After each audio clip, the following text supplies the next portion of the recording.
네, 오늘 우리 시장 반등하고 있는데 달러 환율도 역시 상승하고 있습니다. 그만큼 외환시장의 변동성이 이어진다는 의미인데요. 오늘 이분을 모셨습니다. 변정규 미주은행 전무님입니다. 전무님, 안녕하십니까? 네, 안녕하세요. 안녕하세요. 저희가 주식경제 오늘 특집 코너로 대선 이후의 주식 전망과 경제 정책 방향성들 하나하나 낱낱이 파헤쳐보고 있는데 오늘 전무님과는 그중에서도 금융정책에 대해서 좀 이야기를 나눠보고자 합니다.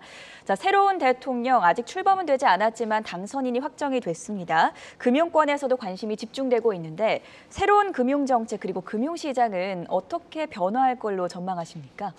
네, 간밤에 잠 못 주무셨을 것 같은데요. 네. 예, 저희들도 이제 잘 봤습니다. 그리고 축하를 드리고 우선 이재명 후보께서도 여러 가지 이제 금융 정책을 많이 이제 갖고 가셨지만 윤석열 당선자께서도 이렇게 많은 공약이 있어요. 금융 관련해서 특히나 저희 시장에서는 굉장히 호의적으로 이렇게 호재로 받아들여질 것 같습니다. 특히나 시장주의를 이렇게 천명하셨기 때문에 우리에게는 주식 투자자 그리고 외환 시장에는 큰 호재가 아닌가. 그래서 장기적으로는 여러 가지 성장이라든가 이런 좋은 방면으로 많은 발전이 있을 것으로 기대합니다. 표를 이렇게 올려봐 주시면은요, 저희 윤석열 당선자의 금융 정책을 이렇게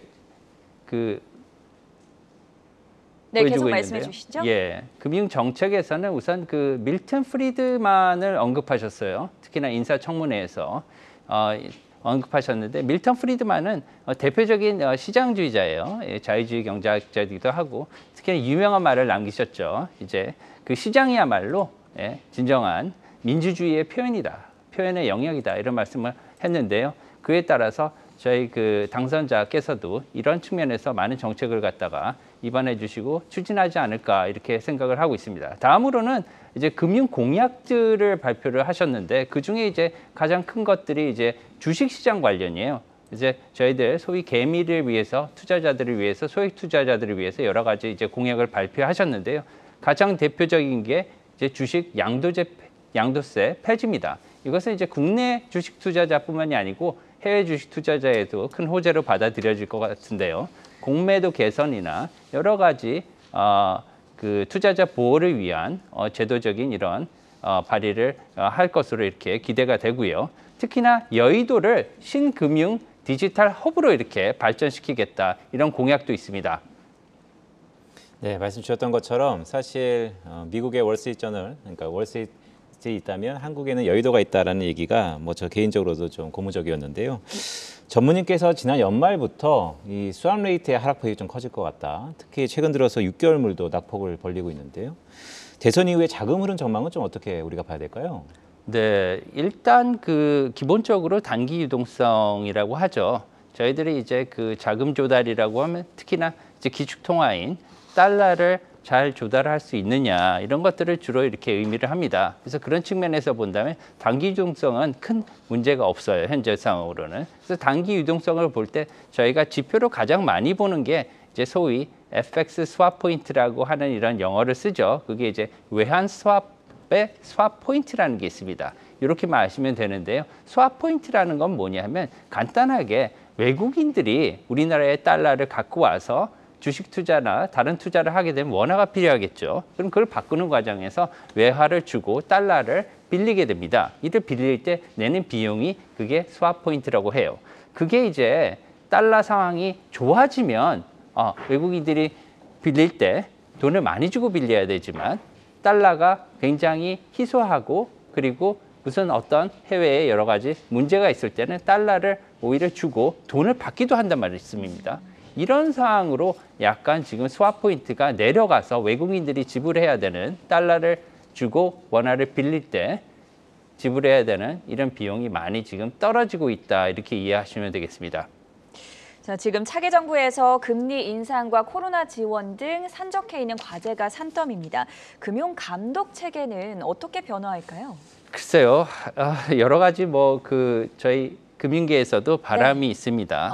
예, 원칙적으로는 이제 시장주의를 천명을 하셨기 때문에 거기에 기반한 정책을 추진하겠다 이렇게 말씀을 하셨기 때문에 그게 가장 마음에 닿는 거거든요.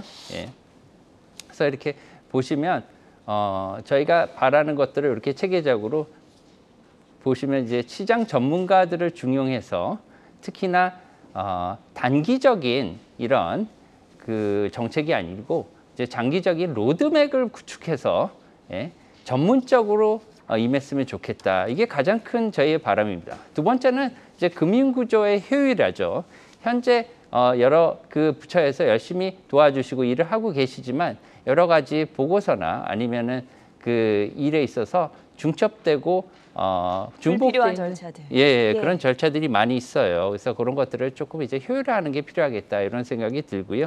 가장 중요한 거는 뭐냐면 이제 저희가 그 금융시장의 국제화가 필요하다고 생각을 해요. 그래서 이번에 이제 홍남기 장관께서도 여러 가지 외환시장 선진화라든가 이런 방안을 이제 발표를 하셨는데 그에 앞서서 시장에서는 여러 가지 선제 조건들이 이렇게 선행되어야 될 것이다 이렇게 생각하는 분야가 많이 있습니다. 그런 것들이 이제 상품이나 통화나 이런 것들이 하나하나부터 저희가 쓰는 이제 원화가 동아시아의 그 통화로 이렇게 중심주로 발전하는 것부터 이제 실행을 하면 좋겠다 이렇게 생각이 듭니다.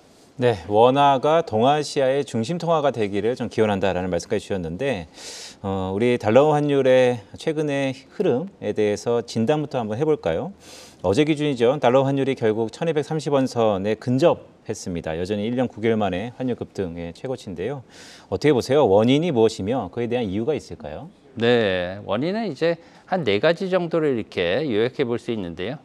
우선은 이제 원화의 내재적인 요인, 두 번째는 이제 달러의 요인이겠죠. 그리고 세 번째는 이제 인플레가 요새 이렇게 심해지니까 거기에 대한 거시적인 이제 위협 요인으로 받아들이는 것 같습니다, 시장이.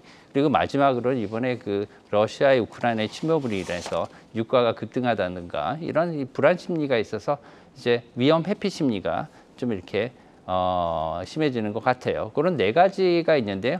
기본적으로는 저희가 그 작년부터 주식경제에서 말씀을 드린 네. 이런 그 통화들 간의 가치 조정이 가장 크게 보셔야 돼요. 그래서 우크라이나 때문에 이렇게 올랐다 이렇게 보시는 건 맞지 않고요. 작년부터 말씀드린 달러의 게임 체인저가 왔어요. 뭐냐 하면 저금리와 유동성 공급이라는 2가지 굉장히 큰 코로나 이후에 변화가 있었는데 연준이 그걸 철회하게 된 거죠, 이제. 그건 굉장히 게임 체인저고 이때까지 유동성 공급은 정말 가히 역대급으로 이루어졌지 않습니까? 그걸 갖다가 만약에 QT까지 갖고 간다 하면은 아마 주식시장에도 영향이 있지 않을까 이렇게 보고요. 그런 측면에서 저희는 좀 면밀하게 좀 이렇게 합리적으로 봐야 될 것 같습니다.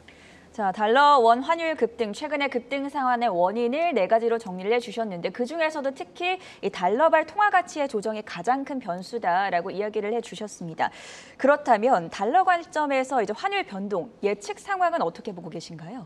그러니까요. 이게 저도 이제 시장에 있으면서 이걸 네. 보고는 있지만 달러가 어디까지 올라갈 수 있을까? 저희는 이제 그 체계적인 위험을 보면서 이걸 예측을 하는 거거든요. 예. 지금 현재로서 보면은 몇 가지를 보셔야 되는 게 실무적으로는 달러 인덱스를 우선 보셔야 돼요. 달러 인덱스는 6개 주요 메이저 통화의 가중 평균치를 보여주는 건데요. 그렇죠. 달러에 대해서 얼마나 얘네들이 강한가 약한가를 보여주는 거예요. 네. 그래서 달러 인덱스가 높으면요, 달러가 가치가 높은 거고요. 내려가면 달러 가치가 하락한 겁니다. 그래서 달러 원 환율의 요인을 이렇게 보시면 처음에는 이제 펀더멘털적인 이런 내적인 요소가 있어요. 예. 그런 것들은 이제 저희가 그 이제 거시 지표로 나타나는 것들이죠. 그리고 특히나 이제 그 원화의 요인도 있고요. 그리고 세 번째는 저렇게 보시다시피 아까 말씀드린 통화의 상대 가치입니다. 그것은 뭐냐면 우리가 이제 테이퍼링이 끝났고요. 그리고 이제 금리 인상을 앞두고 있고요. QT 양적 긴축을 앞두고 있다고 하면 어떤 통화를 넘어서 어떤 통화로 표시된 자산에 투자를 하겠느냐의 문제죠. 네. 그 어떤 선호도의 문제입니다. 왜냐하면 통화는 선택을 할 수 있기 때문에 그런 쪽에서 저희가 보면은 마땅할 것 같고요. 지금 2가지 시나리오로 볼 수 있을 것 같은데요. 첫 번째로 이제 전쟁은 저희가 사실은 이제 예측 밖의 문제입니다. 이게 그래서 비체계적 위험으로 이렇게 정기분포 소위 말하는 정기분포 밖의 예측 오차죠. 그래서 저희가 예측을 할 수는 없지만 시뮬레이션별로 본다면 만약에 우크라이나 사태가 지정학적인 국지적인 사태로 머물고 봉합이 된다면 현재 환율에서 조금 내려가지 않을까. 그래도 1,200원 초반, 1,200원 위에서 이루어질 것이다. 왜냐하면 달러 인덱스나 특히나 유로화의 약세가 지금 너무 많이 진행이 됐습니다. 그래서 그것은 불가피한 요소이기 때문에 그래도 1,200 위에서 형성이 되겠지만 어느 정도 1,200 그 상승세는 제어가 될 수 있겠다. 하지만 만약에 이렇게 되길 원하지는 않지만 네. 국지전을 넘어서 좀 확대가 많이 된다면 이것은 장담할 수가 없습니다. 그거는 이제 생각하기 좀 싫은데요. 그래도 1,250을 넘어서 더 위로 갈 수 있는 그런 모멘텀이 생길 수 있을 것으로 이렇게 우려가 됩니다. 네, 전문님 마지막 질문을 좀 드리겠습니다. 말씀 쭉 들어보니까 결국 DXY, 즉 달러 인덱스가 매우 중요한 것 같습니다. 달러 인덱스의 가장 비중이 많이 차지하는 게 또 유로화이고요. 공교롭게 오늘 밤에 ECB가 예정돼 있고 또한 유럽 지역이 다시 한번 채권, 공동 채권을 발행하면서 네. 경기를 살리는 거는 맞는데 다시 한번 유로화 약세 압력이 높아진다. 페리틱 얘기까지 나오고 있어요. 달러 가치의 인덱스가 100을 훌쩍 넘을 가능성은 지금 이 시점에서는 다시 한번 우리가 검토해야 될 것 같은데 어떻게 보시나요? 네, 유로 참 보면은 답이 안 나옵니다. 솔직히 말씀드리면요. 예, 라가르 총재가 안 그래도 저번 ECB 미팅에서 여러 가지 소회를 할 정도로 이렇게 네. 왜냐면 여러 국가가 있고요. 그 국가들이 또 부채 수준이 높아지는 경우도 있어요. 최근에는 지금 프랑스까지도 정부 부채가 증가세를 보이고 있습니다. 그렇기 때문에 그런 와중에서 통화 정상화를 해야 되는 그런 당위성은 또 있고요. 인플레이션은 지금 굉장히 많이 올라가고 있는 상황이죠. 그래서 미국보다는 상황이 크게 좋지는 않은 상황이에요. 그래서 중앙은행 총재로서 그걸 어떻게 감당을 할 것인가는 이제 추후 봐야 될 문제인데요. 앞으로 그 결과적으로는 이 통화 정책의 정상화가 조금 미국보다는 많이 미뤄지지 않을까. 특히나 금리 인상 같은 경우는 올해 조금 하기 힘들 수도 있지 않을까 이런 전망을 합니다.